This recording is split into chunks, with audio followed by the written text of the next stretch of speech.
ஓடம் கடலோடும் அது சொல்லும் பொருள் என்ன?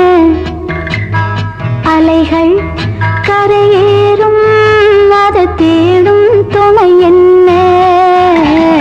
ஓடம் கடலோடும் அது சொல்லும் பொருள் என்ன? அலைகள் கரையேறும் அது தேடும் துணை என்ன? ஏதோ அது ஏதோ அதை நானும் நினைக்கின்றேன்.